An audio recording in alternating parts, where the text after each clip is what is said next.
Good afternoon. My name is Erwin Chemerinsky, and I'm very fortunate to be the Dean of Berkeley Law. This is the next in a series of programs that we're doing on race and the law. Throughout American history, the law has been used to institutionalize and perpetuate racism. At the same time, I believe that if there's going to be a solution to racism, it's going to have to come through the law. That's why we have this series, and it's going to continue through the summer and into next school year, examining various aspects of race in the law. The first of these programs focused on race and policing. The second talked about race, law, and public health. And this, the third in this series, is examining the very important topic of race voting in elections. We could not have a better group of people to discuss this from a number of different perspectives. So fortunate that I can say that all are my colleagues and members of the Berkeley Law faculty. I will do quick introductions at the beginning. My apologies to each of the five speakers that I'm not going to do justice to all of your qualifications, but I want so much for our audience to be able to hear you rather than listen to me.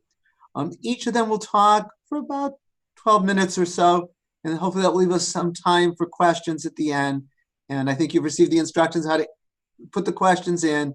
They'll come to Whitney, and then I'll do my best to read as many as I can. The first speaker will be Professor Bertrall Ross. He's a Chancellor's Professor of Law here at Berkeley Law. He's an undergraduate degree from Colorado, master's from Princeton, a law degree from Yale, did district court and court of appeals clerkships. He was a fellow at Columbia, and he joined the Berkeley Law faculty in 2010. Following Bertrall, the next speaker will be Professor Haney López. He's the Chief Justice Earl Warren Professor of Law. He's the director of the Racial Justice Program of the Haas Institute for a Fair and Inclusive Society. Received a bachelor's and a master's from Washington University, a master's from Princeton, a JD from Harvard, and joined the Berkeley Law faculty in the year 2000. The third speaker will be Kathy Abrams. She's the Herman Hill Kay Distinguished Professor of Law, an undergraduate degree from Harvard, a law degree from Yale, clerk for Frank Johnson on the 11th Circuit. She taught previously at Boston University, Cornell, and Northwestern, and joined the Berkeley Law faculty in 2001. The fourth speaker will be Professor Taeku Lee. He's the George Johnson Professor of Law and Political Science. He's also the Associate Dean for the Jurisprudence and Social Policy Program and Legal Studies Program, and is the Associate Director of the Haas Institute. Received an undergraduate degree from Michigan, master's from Harvard, PhD from the University of Chicago, and a professor at Harvard before joining the Berkeley faculty in 2002. And the final speaker will be Abhay Aneja. He is an assistant professor of law at Berkeley. He received a JD from Stanford and a PhD from here at Berkeley. His scholarship focuses very much on inequality and its relationship to social and legal institutions. And I'm delighted that he joined us as a colleague on our faculty just on July 1st. So with that, I will turn this over to these five terrific speakers, and we'll begin with Bertrall. Thank you so much, Erwin. It's great to be here, and I hope that everyone in the audience is safe and healthy, both mentally and physically.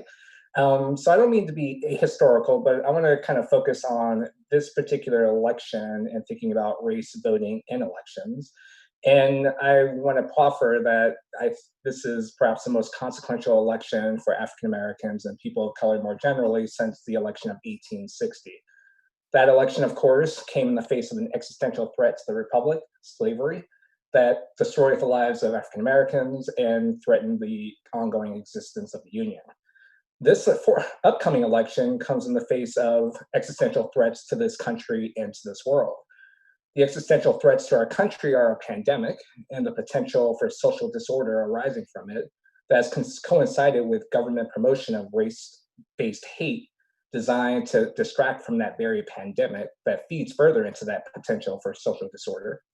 In the background is an existential threat to the world, that is climate change, that the United States as a leading contributor is doing little to counteract, and that has and will continue to disproportionately impact people of color around the world. Now, what we have seen in the various primaries to date since the pandemic, and what I expect to see much more in the general elections, is the same old voter suppression practices to target African Americans and other people of color to disincentivize and dissuade them from voting. But this time, those who promote voter suppression will have the pandemic as both a justification for the practices and a tool to support the practices.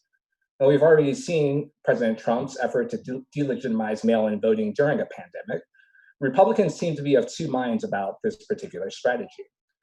In the minds of the Trump campaign, limiting mail-in voting will force people to go to the polls and vote in person. Whereas it is difficult to prevent or disincentivize people from physically mailing in a ballot, there are tried and true methods to prevent or disincentivize people from voting in person, and for which the pandemic would provide justificatory cover. Now, one tried and true method is controlling the number of polling places, particularly in minority neighborhoods. Such limits, of course, lead to the long lines and long waits to vote. In the past, limits on the number of polling places in minority communities was said to be justified by the number of voters in particular precincts in past elections. But that justification did not hold much weight with observers. But this time, state election officials who might have pursued the same actions in the past can now point to the likely fact that a decline in the number of poll workers will force states to reduce the number of polling places. The typical poll worker is an elderly person volunteering to do a service for his or her community. But in the pandemic, of course, the elderly are the most vulnerable to the fatal consequences from the disease, and so many have decided during the primaries not to put their lives at risk.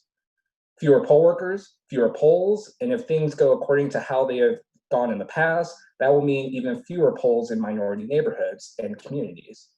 And the Trump campaign appears to be banking on that hope that people of color will not want to wait in long lines in order to vote, which will be made to look even longer by social distancing requirements at polling places in the middle of the pandemic. And polls showing that Biden is likely to win the election at this particular point, paradoxically may bolster the strategy, as it might reduce the incentive for supporters of Biden to wait in long lines to vote during a pandemic, because they might decide that their vote will not be necessary for Biden to win. For those brave souls who persevere in the long lines, they will have waiting for them near the polling places people hired by the Trump campaign and others to engage in so-called election protection. Ostensibly, these individuals are there to protect the integrity of the election by ensuring that those who have the right to vote are the only ones that are able to vote. But interestingly, most, if not all, will be placed at polls in predominantly minority communities, as they have been from the Reconstruction era elections to the present.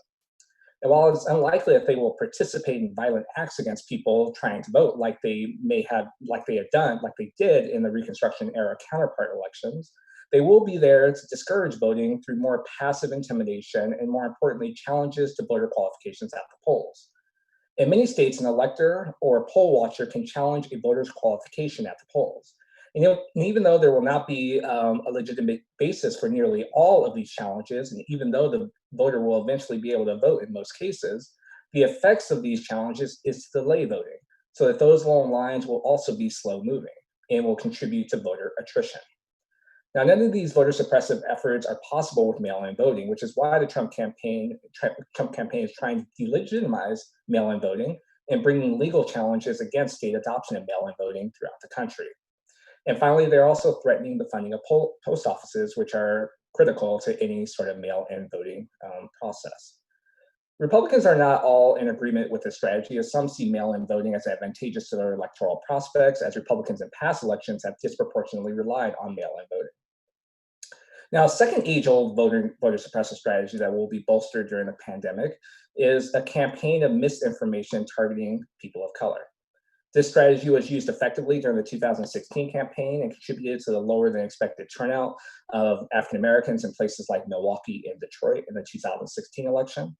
And the strategy that will predominantly used in the 2016 election will continue to be used in the 2020 election, which has been to supply voters of color with damaging and often false information about the Democratic opponent, in this case, Biden, to reduce the desire by potential Democratic voters to vote for him.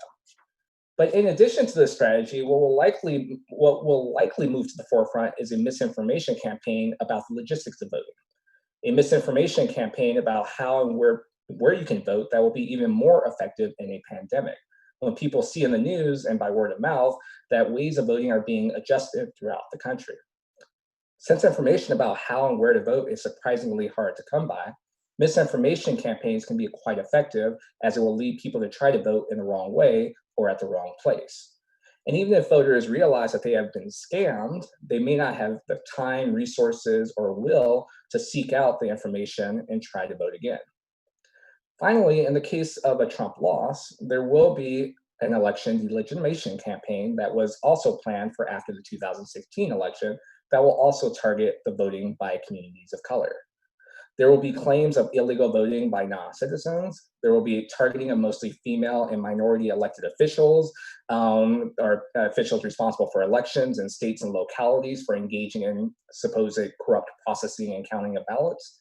And all of these efforts will likely be focused on ginning up the base to engage in more civilly disobedient forms of protest, targeting minority communities to test the public's desire and tolerance for disorder in hopes of a backdoor being available to secure the election for President Trump.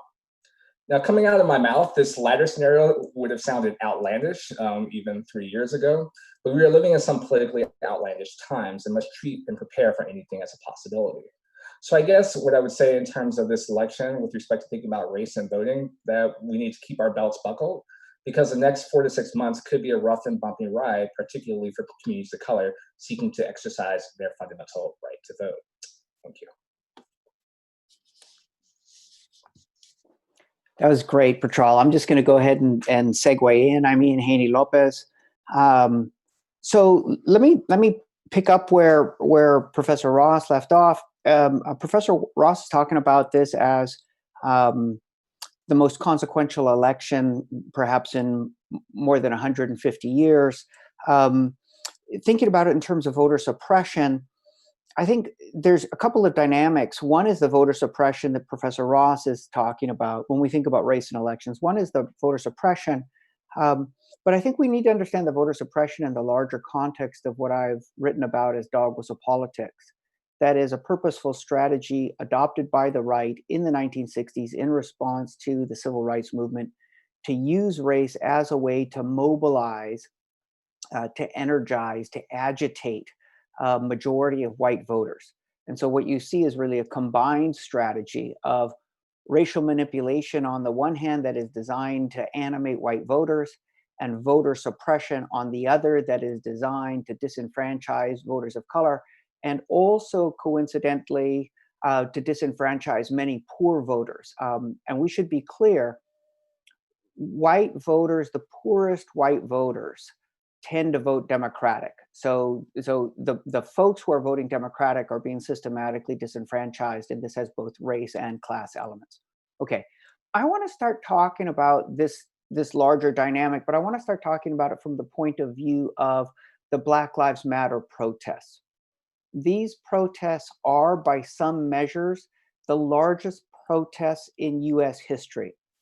By what measures? By the number of different participants who are joining these protests, by the geographic spread, by the rapidity of the development of these movements. And I think today we see that the Open Society Foundation and Soros Foundation is going to invest 150 million plus into supporting Black Lives Matter organizations. So I think we're also going to start to see the institutionalization of this movement.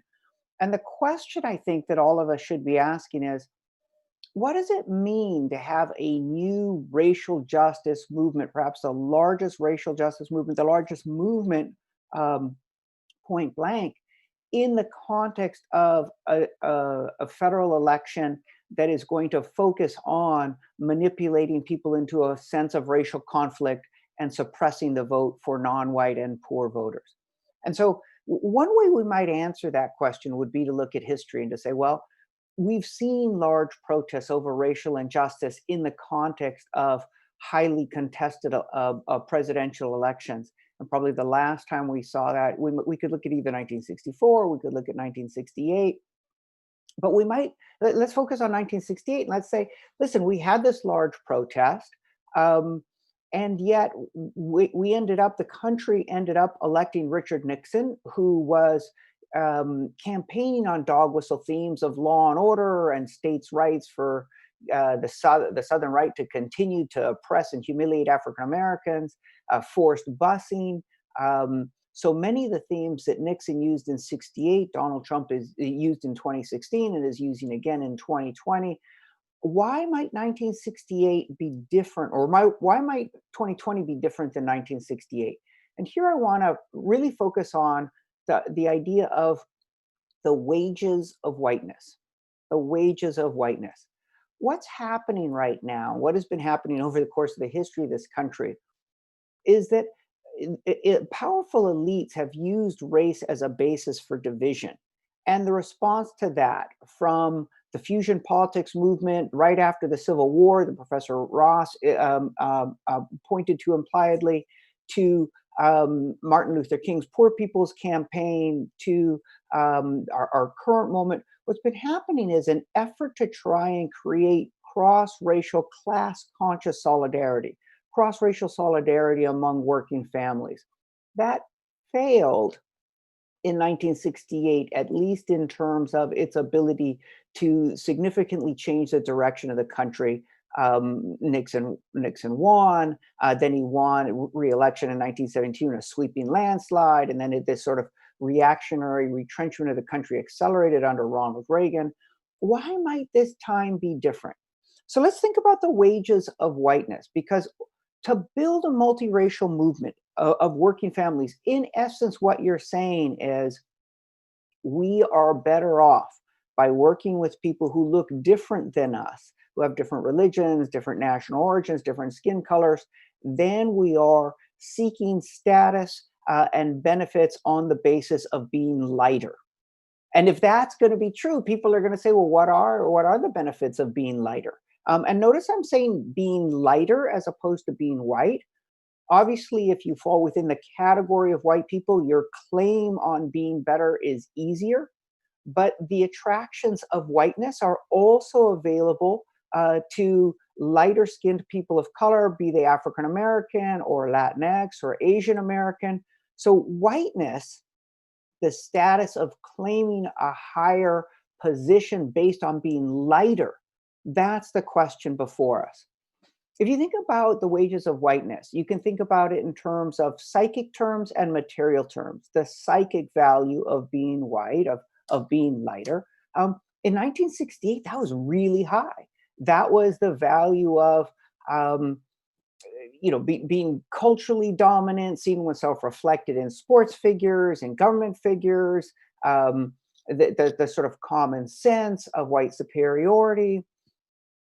At the same time, the cultural common sense of Black inferiority, of non-white inferiority, of Mexican or Asian American inferiority was much stronger in 1968 than it was.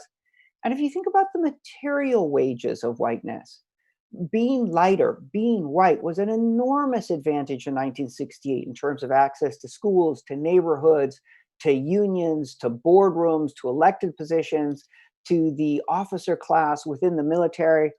And so we can understand from a pragmatic point of view that when people who had access to whiteness were asked in 1968 to give up those benefits for the speculative promises of a cross-racial movement that was going to remake capitalism, government, and the economy, that many, the vast majority, balked. But what about in 2020? If we think about 2020 in terms of the material wages of whiteness, what we've seen is that for the last 50 plus years, the right has been using appeals to white racial identity to mobilize voters to vote for the party that used to call itself the party of big business. And the result has been skyrocketing economic inequality and a government that largely works well for Wall Street, but is for many people dysfunctional. Think about our response to the pandemic, or downright violent. Think about the way in which government has been structured to follow through on dog whistle campaign themes about supposedly threatening people of color by building racialized mass incarceration and racialized mass deportation. So the wages of being lighter have fallen dramatically, and I would argue have gone negative for the majority of Americans. But it might be even more important in the context of Black Lives Matter and the recent protests to look at what has happened to the psychic wages of whiteness. it is no longer attractive to many people to build their identity around being light. Being light, being white, the public face of white pride today is Donald Trump. The public face of Blackness is very often Barack Obama or the Obamas, along with Michelle, who has just tremendous cultural status. At the same time, Black Lives Matter has succeeded in using all of these different videos. And the videos are a window onto what whiteness looks like, whether it be Amy Cooper in Central Park or whether it be Derek Chauvin casually murdering George Floyd. But it's the movement that has given meaning to those videos. And all of those have made organizing one's identity around being proud of being lighter grossly unattractive to many, many Americans. And in this way, 2020, I think, is fundamentally different than 1968. Nevertheless, and I'll close with this, nevertheless, activists today need to be conscious of the basic dynamic that people are organizing their lives in ways that ask not simply what is moral, but what is the best way to take care of myself? Who am I in this society? Who threatens me? Who are my allies? And indeed, those questions, those core identity questions, who am I? Who are my allies? Who threatens me? Those are the identity questions through which many people evaluate morality. It's not that the two are separate. It's that very often people's sense of their position and the position of their family and society shades how they think about what's moral and what's not moral. And I think there, the Black Lives Matter movement is actually had learned a lot from King and the Poor People's Movement. It is really a movement that already encompasses a tremendous range of demands, and not simply in terms of mass incarceration or police brutality or issues that could be understood as narrowly focused on communities of color. But instead, Black Lives Matter already prioritizes issues that really go to the economic restructuring of the country that's necessary if working people of every race are to have a fair shot. They already endorse issues that go to averting climate collapse, which is strictly necessary if any of us are going to see our children or our grandchildren enjoy a planet on which they can thrive, right? So already there's an effort to make Black Lives Matter the sort of issue that offers to everybody a broader sense of a broader way to answer this question. Who am I? I am somebody who benefits from fighting racism because I'm participating in building a multiracial society that takes care of us. Who threatens me? Powerful elites who stoke division and hatred. Who are my allies? Other working people who see that our strength and our security depends on joining together so that we can build a country, a society, a planet in which everybody has the best opportunity to thrive. And I'll stop there.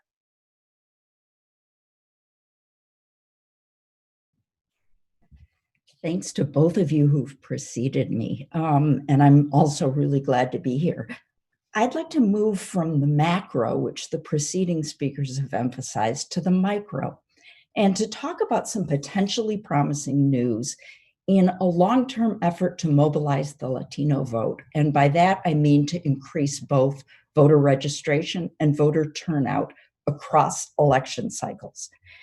This challenge has real urgency given the systemic disadvantages imposed both on Latino citizens and on immigrants from Latin American countries, and given the real potential of Latino voters for electoral voice as their proportion of the US population grows. Researchers and organizers have generated a number of answers to the question of what mobilizes this group of voters, and I'm going to begin today with two.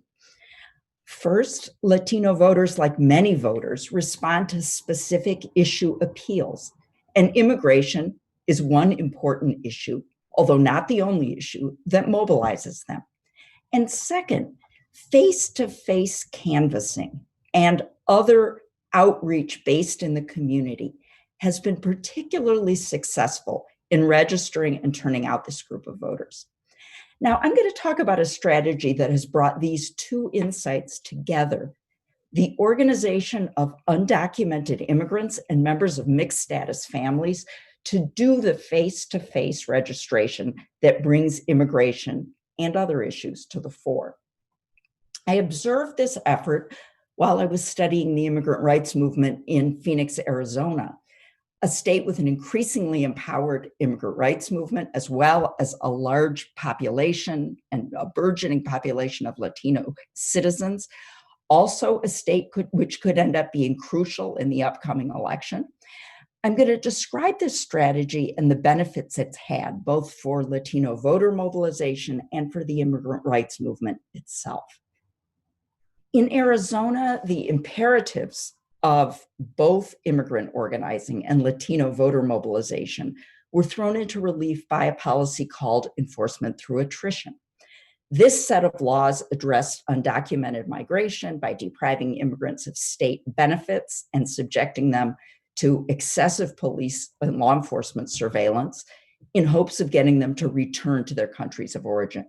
It culminated, as most people know, in the Show Me Your Papers provision of a law called SB 1070, which authorized law enforcement in the course of any colorably legal stop to demand papers from anyone they suspected of being here without authorization.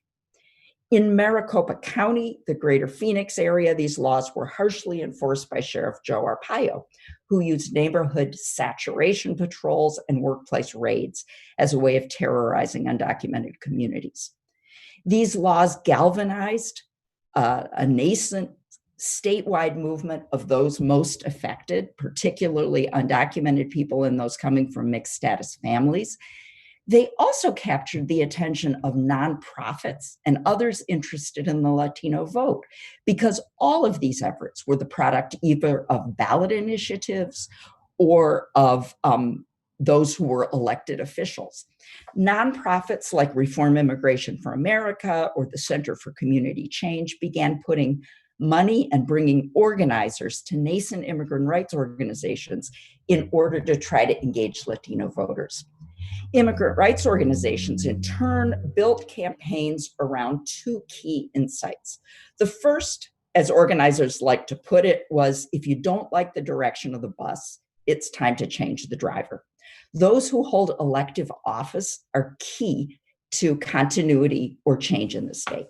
And second, we have the officials and the policies that we do because they, meaning conservative white voters, have been electorally engaged, and we, meaning Latino voters, have not.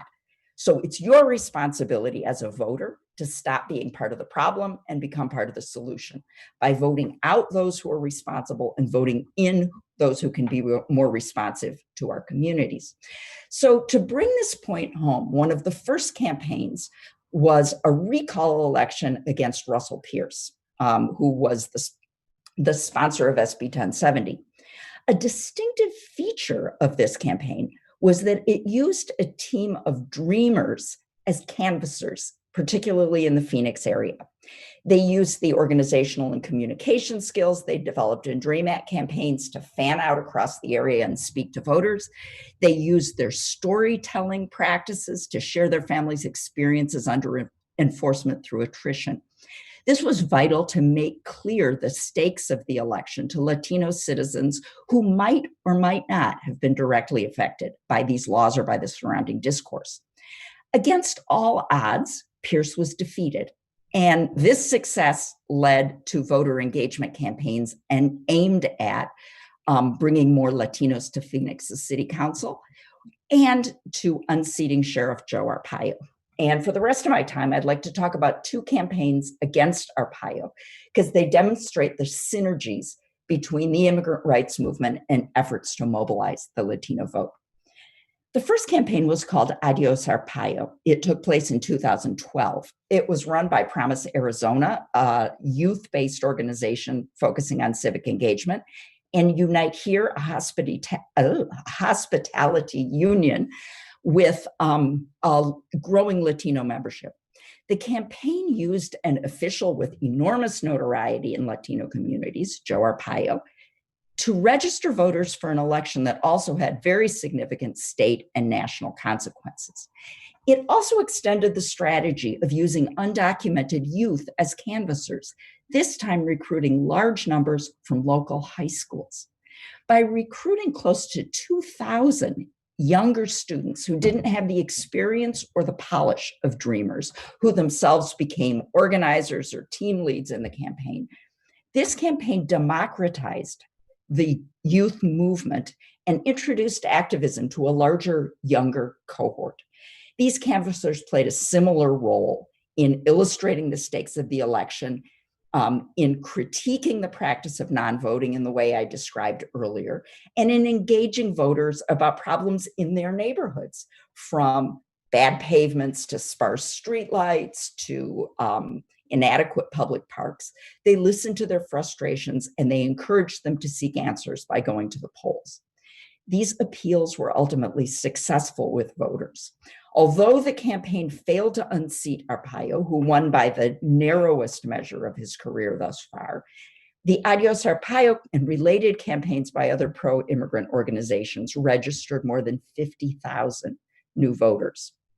What was equally striking, particularly from my perspective as a researcher, was the effect of the campaign on youth canvassers, of whom I interviewed roughly 40 over the course of this campaign and several others. They got a remarkable civic education from this campaign, learning about the offices and policies that were at issue in the elections, learning about the mechanics of registering and how to vote either by early paper ballot or in person on election day. They learned to speak to strangers and to share experiential stories, both of which equip them to take part in the movement further on down the road.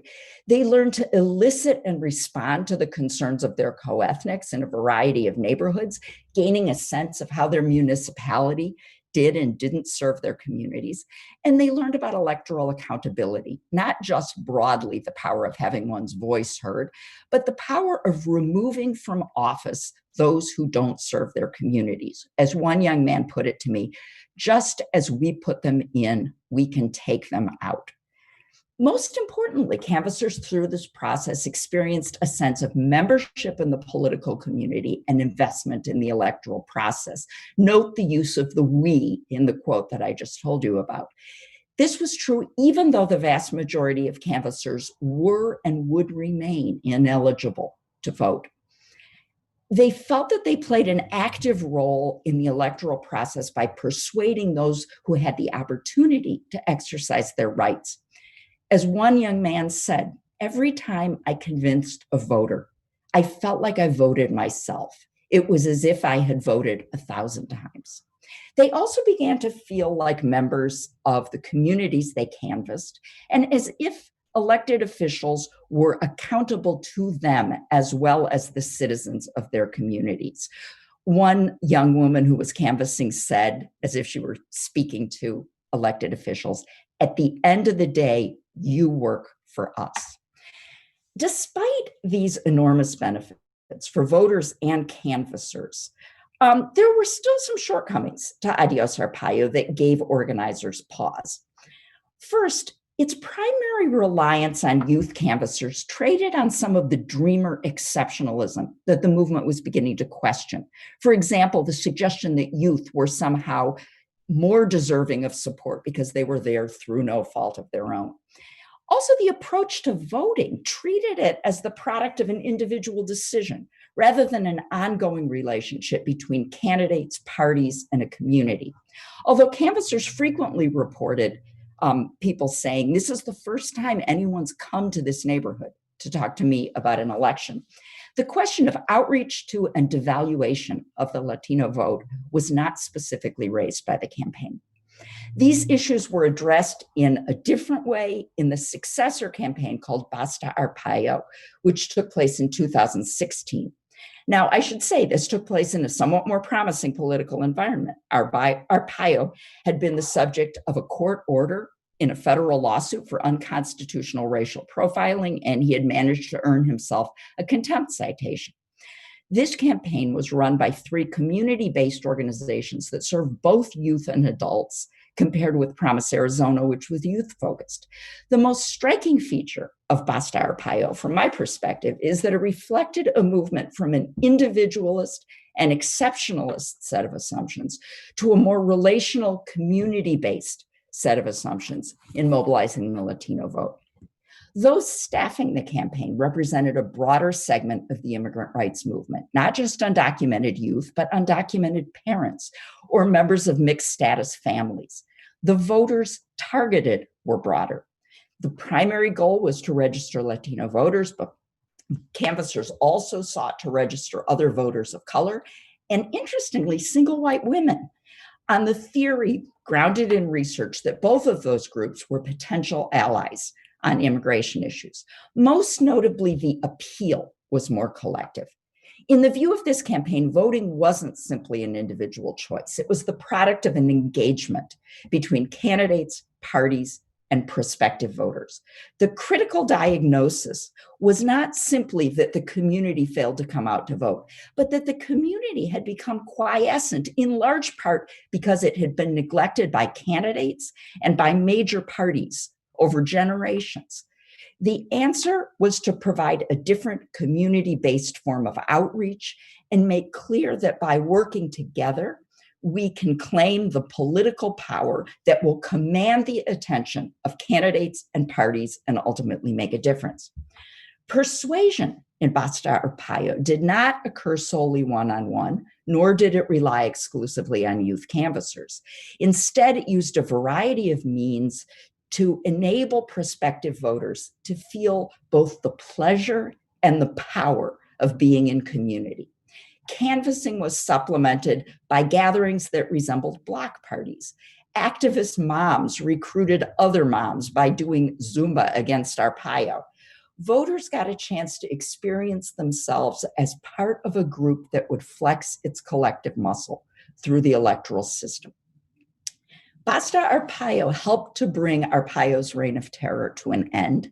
It also contributed to a coalition effort that by 2020 had registered more than 500,000 new voters and increased Latino turnout from 32% in 2014 to 49% in 2018.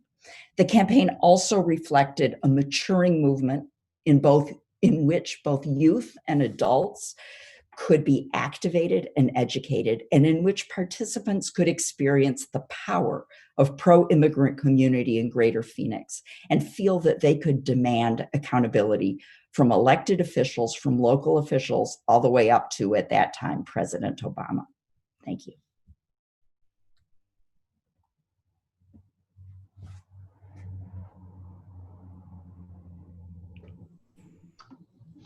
Great. Let me just dive right in. First, I just want to sincerely thank the Dean for convening this panel and for my fellow panelists for starting us off on an incredibly rich set of considerations around race in the 2020 election. I want us to start out by saying in 2020, expect the unexpected.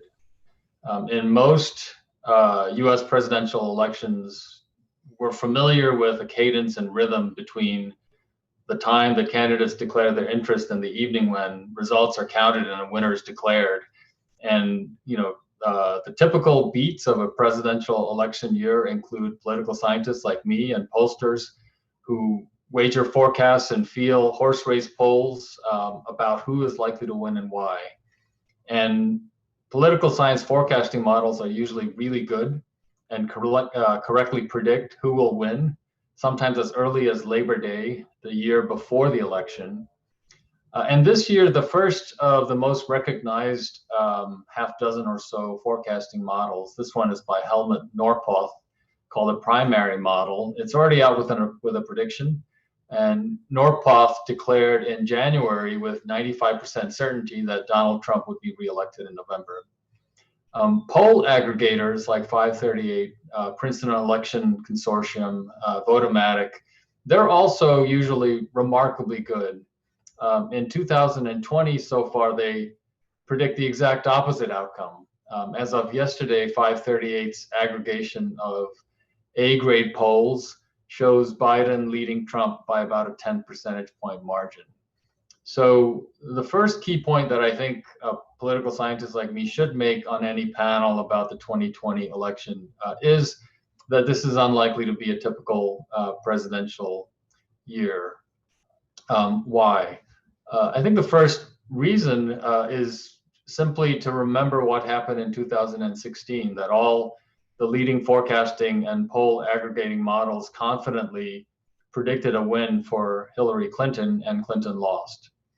There are many reasons, of course, why that happened, and I certainly don't want to spend my time relitigating those reasons.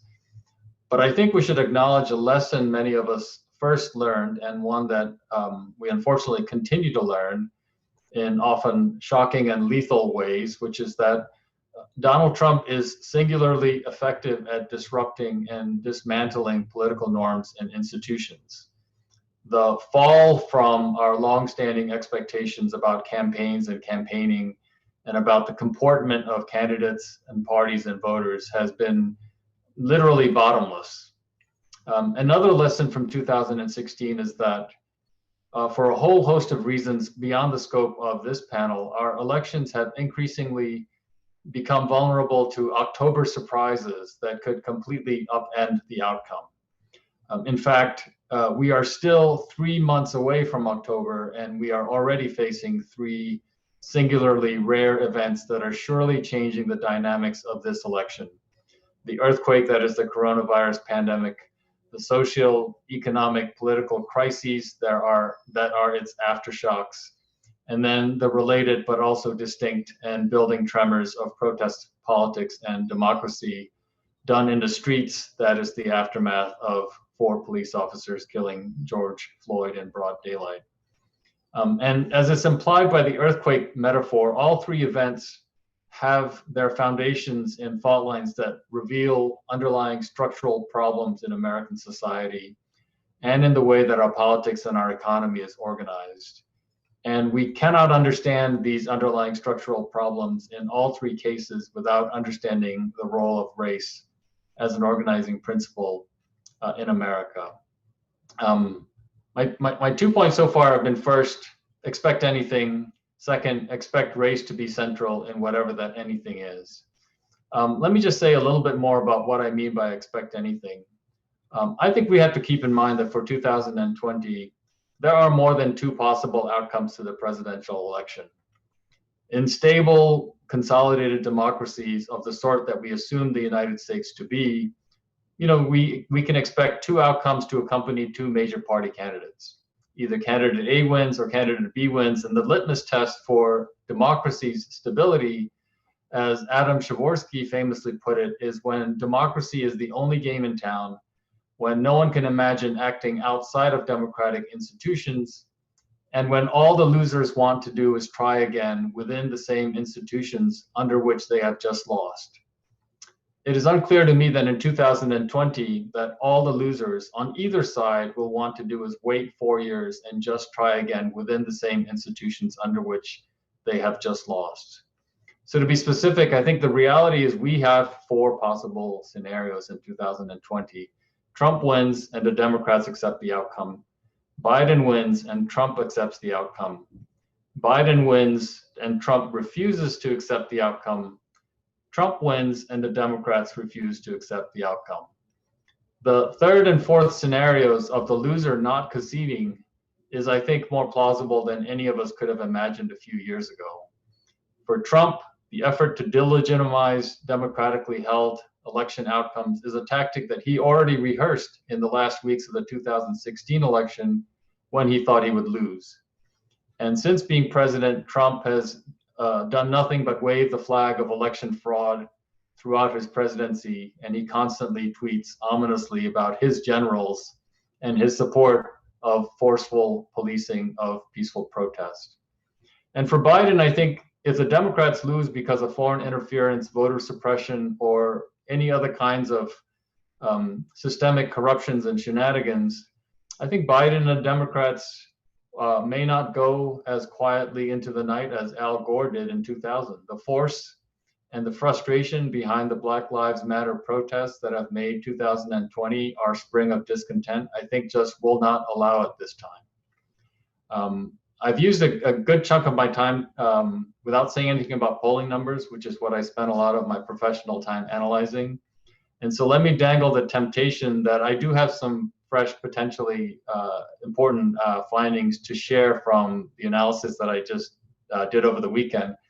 But first, I want to go just a little bit deeper into a structural analysis of how I think race matters in the 2020 election by talking about power.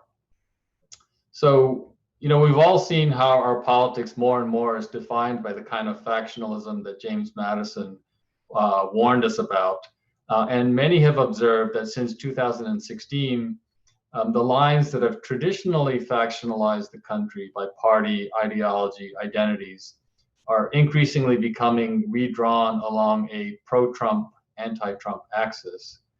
But what I think draws less attention is how power is contested along these factional lines, which is the increasing tendency to pivot from what political scientists would call the first phase of power to contestation over the second and third phases of power. What do I mean by that? The first phase of power is about observing who wins and who loses in the visible arena of conflict, like Trump passing tax policies to favor the rich, or Trump failing in his efforts to repeal the Affordable Care Act. And we're all habituated to look to this visible arena of conflict to decide who is powerful and who is powerless. The second phase of power is about who gets to set the rules of the game and who gets to define the agenda. In elections, this second phase of power is the hidden arena of conflict where Republicans are increasingly battling to remain in power or to return to power by reducing as much as possible, wherever possible, the growing power in numbers of voters of color.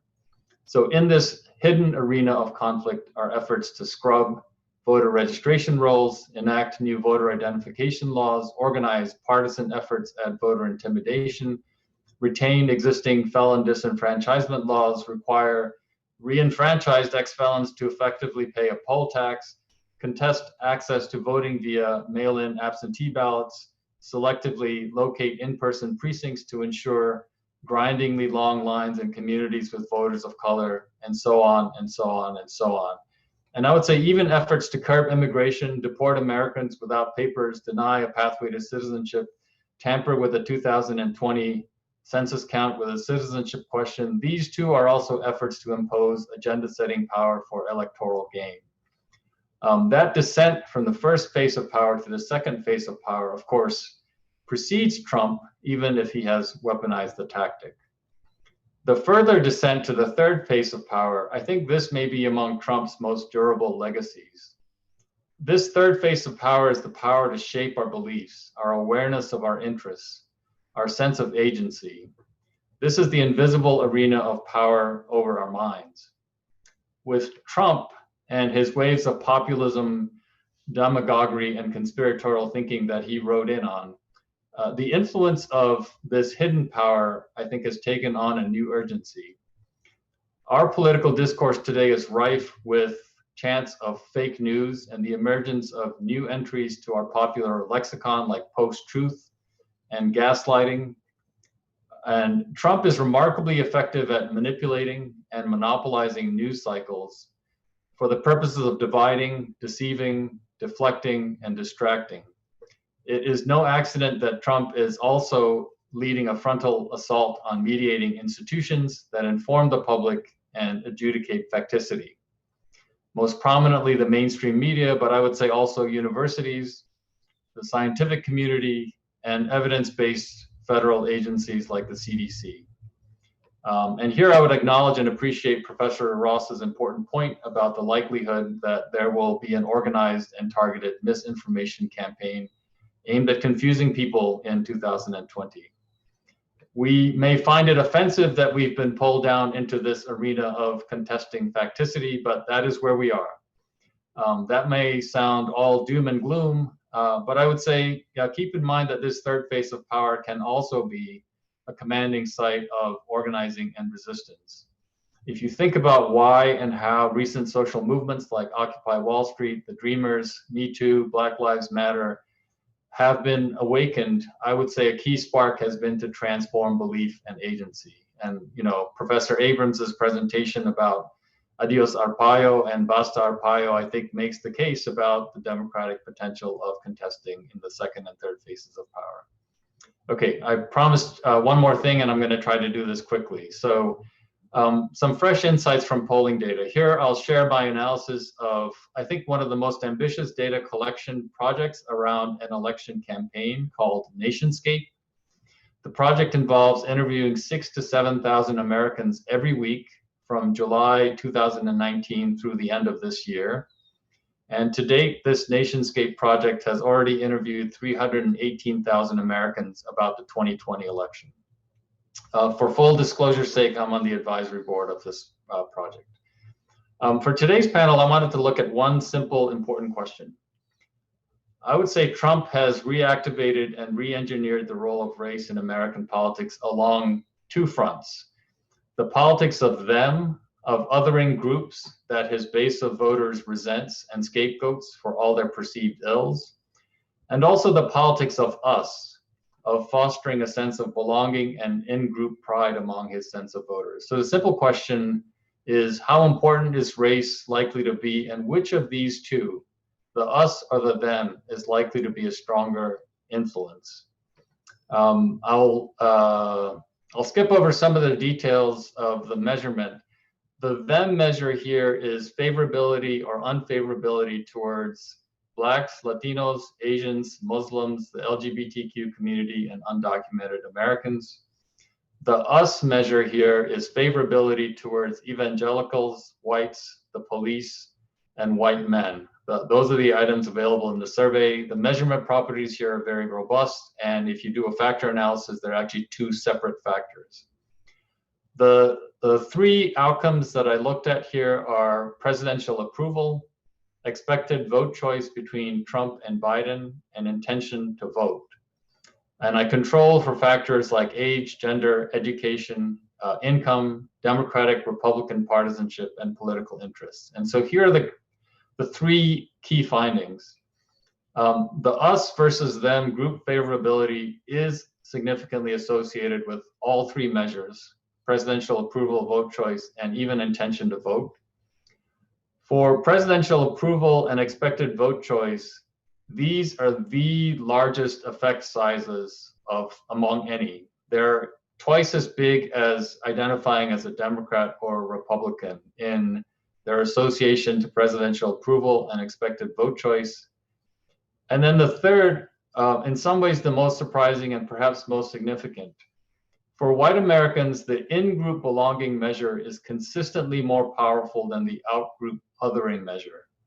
That is especially striking because we tend to think of Trump as mobilizing his base by playing the race card of division and hate. But at least this evidence shows that Trump is perhaps as, if not more effective in mobilizing his base by playing the race card of white nationalism in the affirmative sense. And this is really the other side of the coin of the core role of identity questions that Professor Haney López discussed. There's a lot more that I could say, but I'll just end by recapping the four main points. Expect anything, but expect that race will be a key factor in whatever that anything is.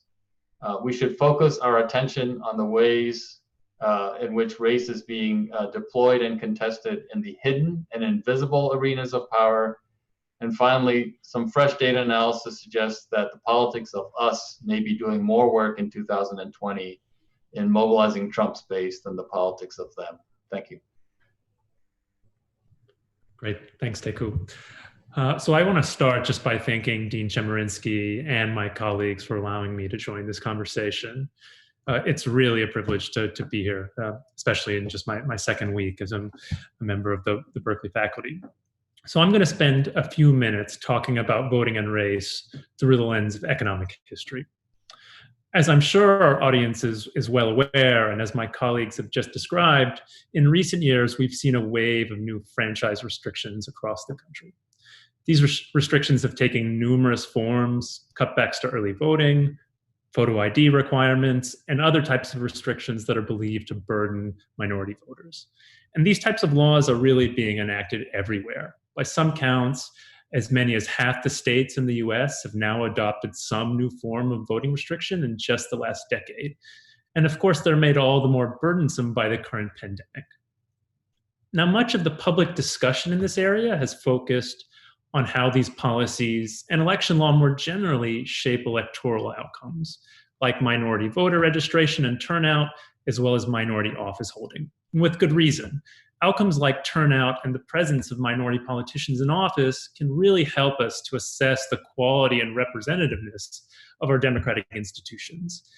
But what I want to touch on just briefly are a few of the ways that social scientists are now using data on economic performance to show that voting also has the power to transform the social and economic lives of minorities.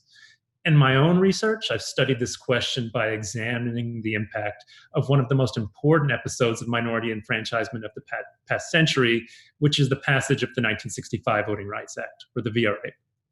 As I'm sure many members of our audience know, the VRA is the major civil rights statute that outlaws discrimination at the voting booth directed against racial minorities. In terms of political outcomes, we know that the consequences of the VRA's passage were dramatic. The size of the Black electorate increased almost overnight in the southern states where vote suppression had been most severe. Within just a decade, we witnessed a surge in the number of minorities on city councils, school boards, and state legislatures. But what's been given a little bit less attention, in my view, are the ways in which the VRA also transformed the social and economic livelihoods of Black and Latino Americans. So one area where economists have documented this pretty well, this kind of impact, is the domain of schooling. At the time the right to vote in the South was restored, the landmark case, Brown v. Board, had just been decided 10 years earlier, and so schools attended by minority children were still quite segregated and resource poor during the early 1960s. The ability of Black parents to vote changed that quickly. The same minority communities that saw an increase in turnout also saw an increase in their share of the state resource pie, much of it channeled towards schools that Blacks attended. So as a result of the VRA, minority communities witnessed rapid improvements in the relative quality of public schools, and they also saw improvements in the educational achievement of minority children.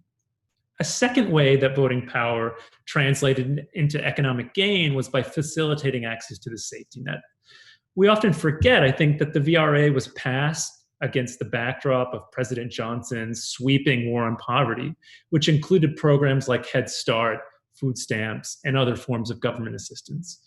And one of the justifications for a strong voter protection bill in the lead up to the VRA's passage was actually to provide minority citizens with the political clout to hold politicians accountable for giving them their fair share of these anti-poverty resources. And after the VRA was passed, that's just what we see in the data. One of the clearest effects of the VRA was to increase welfare payments flowing into those places where levels of minority poverty was most severe. And then finally, in my own work, conducted with Carlos Abenanza Leon, as well as related work by Gavin Wright at Stanford, I show that the VRA produced tangible economic benefits by improving the employment outcomes of minority workers. Specifically, our own work suggests that the VRA changed the racial composition of public sector employment quite drastically. And this was an important source of redistribution for Black workers because at the time of the Civil Rights Revolution, government service was a form of stable employment that offered solid wages and benefits, but it was also exactly the type of job from which minorities were excluded prior to the Civil Rights Revolution. So these are just a few ways that research by myself and others, I think, showcases the instrumental value of minority voting power. And this instrumental idea of representation is particularly important in the current moment, given the challenges that minority communities face today during a time of acute national stress. Just a few examples of these types of challenges I think that we're all aware of. We know that majority minority communities are facing particularly severe health risks due to the current COVID crisis. We also now know that the Black-white income gap is at roughly the same place as it was in 1960 before the Civil Rights Revolution. These types of challenges will likely require some form of government response, in my view.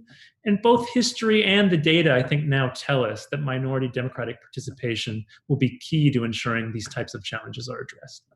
With that, I'm just going to turn it back over to Erwin, and I'm really looking forward to hearing some of the questions. My thanks to each of you for those terrific presentations. We have received a number of questions.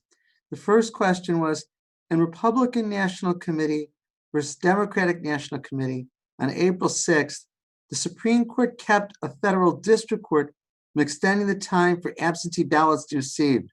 What do you think the implications of this will be for the November election?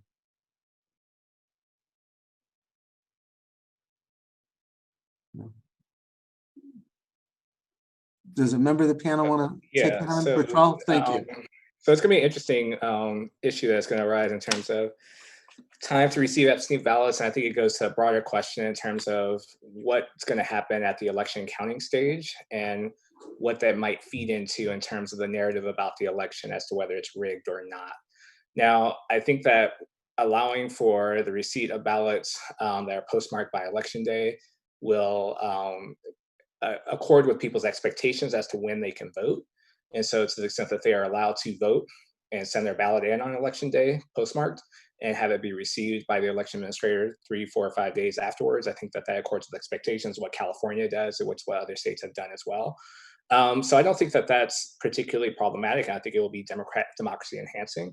What will be potentially costly is that to the extent that ballots aren't received on election day, but instead thereafter, it will take time to count these elections.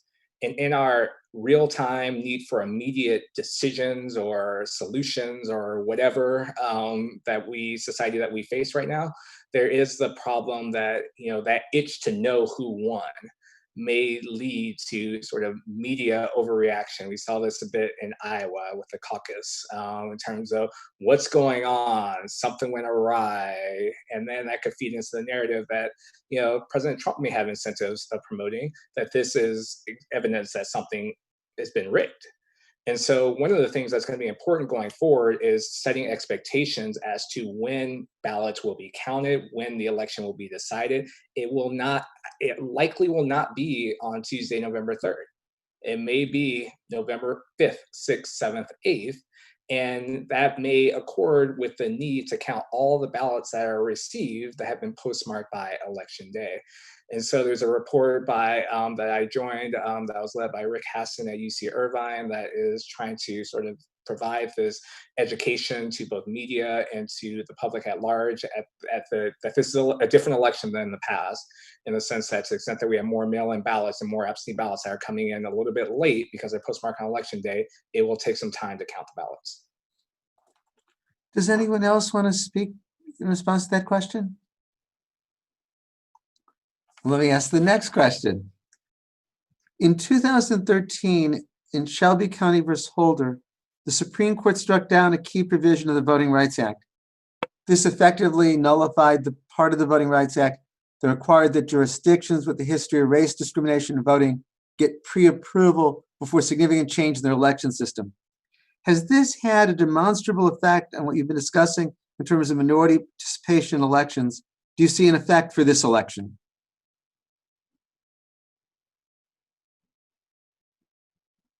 For the panelists, in terms of what you see as to Shelby County and what it's meant and is likely to mean? Abhay? So I'm happy to jump in here. So I think the earliest evidence that I've seen has not suggested too strong of an effect of Shelby County. So the sort of removal of VRA coverage. But I think it's important to say that we're still in the early days here of trying to know what the impact of Shelby County will be. Only a couple of major national elections have happened. And so I think it's possible that there was some amount of sort of mobilization with the minority community in response to Shelby County that kept turnout at roughly the same level as it was at. And so I think an important question going forward are the levels of turnout that we see in some of these formerly covered jurisdictions staying at their level 10 years after Shelby County or 15 years after Shelby County? Do others want to talk on Shelby County? One thought that I had, which goes back to the time that I was clerking, which was years ago, but I was, the chambers that I was clerking in was in Montgomery, Alabama, which was a covered jurisdiction. And a number of the cases that we saw that raised a question of, whether this was a change that needed to be approved in Washington or by a district court under the pre-clearance procedures, involved the changing of polling places or the cutting of polling places. And one could imagine that being something that could easily happen in the pandemic that might have been subject to challenge in pre-clearance jurisdictions if we had a functional Section 5 of the Voting Rights Act, but would not be if we don't. I agree with that, what Kathy just said. I think we have time for another question. Several of the speakers referred to wealth inequalities, but there wasn't much discussion of this in terms of campaign finance law and Citizens United. Isn't there a racial dimension to the wealth inequalities and the impact on the election process? I think it's about campaign finance and what it means and how it relates to what we're talking about today.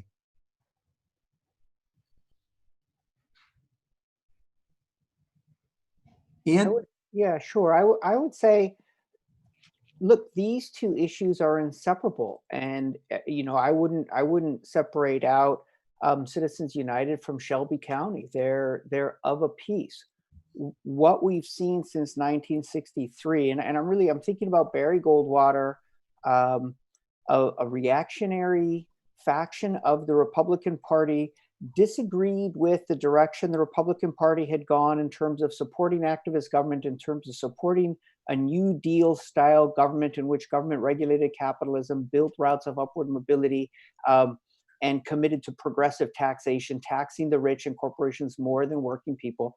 So Goldwater represented a repudiation of that, and Goldwater understood that that was going to be singularly unpopular, and so he devised as a strategy campaigning on racial issues. And that has been the route forward for the Republican Party essentially since 1968. And then the Democratic Party in substantial ways imitated it from Bill Clinton onward. And now there's lots of complicating factors, but the basic story of American politics over the last half century has been the use by powerful elites of race and other social divisions as a culture war that is serving as their principal weapon in what has functionally been a class war that the rich are winning. And so to the extent that you're seeing conservative justices who are rolling back limitations on dark money contributions to politics, that's facilitating the power of concentrated wealth over our governance. And much of that dark money is going to fund, is being channeled to fund activities that increase racial resentment. For example, a lot of the money that the Koch brothers put themselves and also organized in terms of their donor network went to fund the Tea Party. The Tea Party's main issue was not let's build more powerful corporations. Their main issue was let's push back against a black president, against Muslims, and against illegal aliens. And so very much I would see the story. I actually think there's three things that we need to be talking about. One is the way in which racism has been mobilized by the rich. The second is the resulting dramatic wealth inequality. And the third, to bring this back into the pandemic, the third is that government is the linchpin between rule by the rich and racial division. The goal has been to break public confidence in New Deal style activist government that regulates capitalism. Government plays the key role in determining limitations on capitalism, and also the way routes of upward mobility. What we've seen is a purposeful effort to produce a government that does not function well for working people, but functions exceptionally well for the rich. Look at the pandemic now. It's been an absolute disaster for regular people, and Wall Street is enjoying boom times. All three of these dynamics, increased racial division, increased power, increased wealth for the rich, and government that functions only or primarily for the very wealthy while it's dysfunctional for the rest of us, all of those are 50-year products that are intertwined and inseparable. Thank you. I know we're out of time now. I know I speak on behalf of the hundreds of people who have tuned into this and thanking each of the 5 speakers for a terrific presentation. The next in this series is tentatively scheduled for 2 weeks from today, July 27th. We'll focus on race in the criminal justice system. Subsequent panels will talk about race in education, race in the environment, race in housing, The first week of the new semester, we'll do a program on race and legal education. We're going to have a program involving our students, talking about student activism for racial justice. I hope that everyone is well. Take care. Be safe. Thanks so much for tuning in.